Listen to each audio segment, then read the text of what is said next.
Hello. Welcome to episode 382 of Prog Review. And today, well, this is meant to be yesterday's one, but I ran out of time, like, to go to a school fete. But imagine this was yesterday and not today. I'm covering Terry Riley's Rainbow and Curved Air. Why? Because yesterday, was Terry Riley's 80th birthday, you see. It's all planned, you know.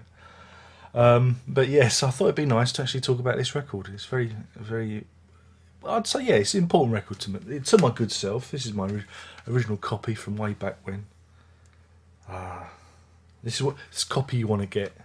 This is the one. This is the version you want. Not the new issue one. Don't bother with that. Get this one instead, from Sony Columbia. Yeah, I mean, Terry Riley, very important figure in music, in experimental music. You may have heard of his piece in C, where various musicians are given little fragments of music and they can play whatever, these fragments whenever they want. It's kind of almost like a random generating piece of music. Well, this kind of follows on from that. Whereas In C was released in '64, this was released in 1969, and it shows. This is like a very early, very early tape experience, a tape experiment in minimalism. You see, I remember.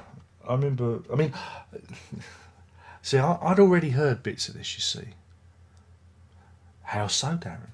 Well, there was a radio show called Hitchhiker's Guide to the Galaxy. They turned it into, I think they turned it into a book or a TV show or a film or an album or a CD or a cassette or another book.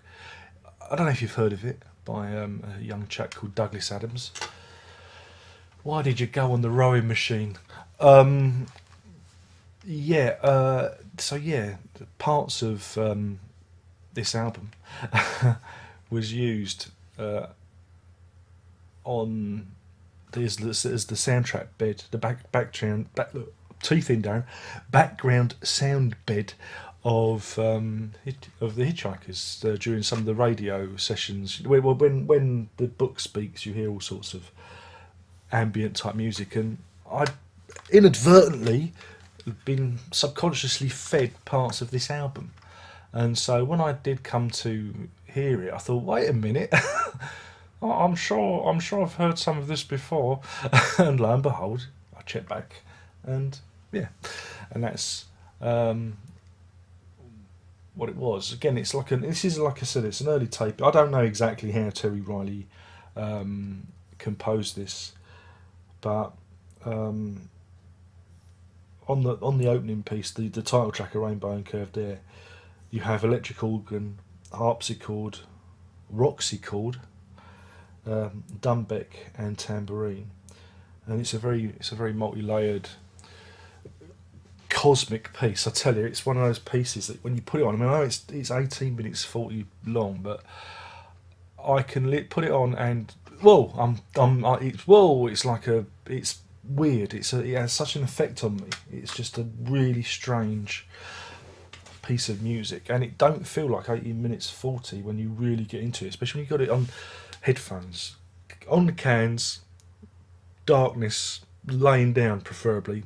And I tell you, you don't need any weird chemicals. You don't need to imbibe any pharmaceuticals. You can just, by the power of music, transport yourself to an amazing psychedelic land. It has an effect on my brain, and again, my heart beats faster, and it just does something to me. And music that powerful, it's dangerous. This is dangerous stuff. So again, this kind of leads on to my fascination with what dear Mr. Fripp does with Eno, because it's very similar. I think they use, again, similar looping technique. Not sure exactly, but from what he says about Poppy No Good and the Phantom Band on the B side, which features soprano saxophone, electric organ, a much denser piece. Rainbow in Curved Air is kind of light and fiddly, very detailed, and Poppy No Good and the Phantom Band is, like I said, a bit thicker to wade through. But yeah, you can see where the likes of Frippinino got their start off and their inspiration from. Of course, this album isn't for everyone. Of course it isn't. Some of you will say, what a pretentious load of old cock. That's your opinion. You're entitled to it. That's the great thing about opinions. But, I mean, for those of you who like, who haven't even heard this album, again, if you haven't heard this album, it's a pretty important one if you like experimental music and minimalism. Because again, Oldfield, got a lot from it. Trying to think who else. Of course, Curved Air took their name from the album title, and trying to think. Oh, of course, Townsend, Barbara O'Reilly. Yeah, he's the Riley in the Barbara O'Reilly. Yeah, I knew there was one. So yeah, you can see how important he is as a figure. Even made it into Grand Theft Auto 4. Parts of it did. So it shows you that its reach is it's everywhere. You may have already heard parts of it and not even realised. That's how insidious it is. It creeps under the door when you're not looking. But no, I think it is an amazing piece. Not for everyone, obviously. You've got to be into experimental, repetitive minimalism. You've got, if you like Frippinino, then you're going to love this, and you're going to go, wow, those guys ripped off Terry Riley. No, they did. They did something different. Terry Riley is his own beast. But yeah, I mean, it's just a very important album, and I think it does deserve a good old-fashioned listen. And again, 1969. It was recorded in, I think, 67, 68, and released in 69. And again, that's just, when you listen to it, it doesn't sound dated or aged. You wouldn't say, oh, this was recorded in the 60s, because it does sound fresh. There's a freshness to it. There's a universality, a timelessness to it that is amazing. Again, you don't get that necessarily with the Frippinino stuff. That stuff, because of the way it's been recorded, it does kind of date. You think, yeah, this does sound a bit 70s, whereas there's something about it. There's something about Riley. So yeah, in terms of a rating, this is obvious. It's a 5 curved airs out of 5, or rainbows out of 5, or whatever one. And happy birthday, Mr. Riley. I doubt if you're watching this, you've probably got much more important things to be doing, but happy birthday, belated. And I'm sorry for not getting it on time. Life has the habit of getting in the way of stuff like this.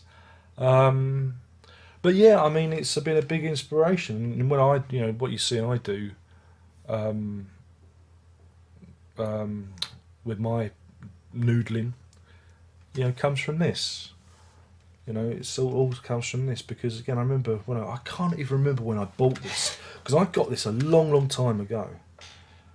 Does it say when this was pressed, this one? No, it doesn't. It just says 1971. Didn't have CDs in 71. Well, it's the year of my birth though. But yeah, this is an old one. I don't know. I remember I feel like I've had this album for a very long time, and I must have listened to it as a teenager.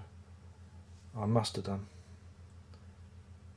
He says, sniffing it, trying to find some sort of scent to the past. But no, it's always been there. It's an important record, and like I said, it's been used. It's just an important record. It's like all those other important records out there. It deserves its place in the pantheon of prog.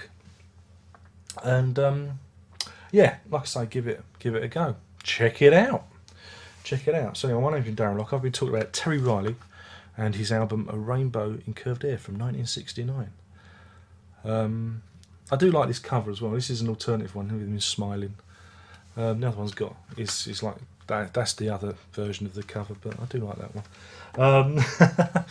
Anyway, I think you've heard enough. Unless I start repeating myself on a loop. Do you want me to do that? No. There's only one more thing to say, and you know what that is, and that is Prog on.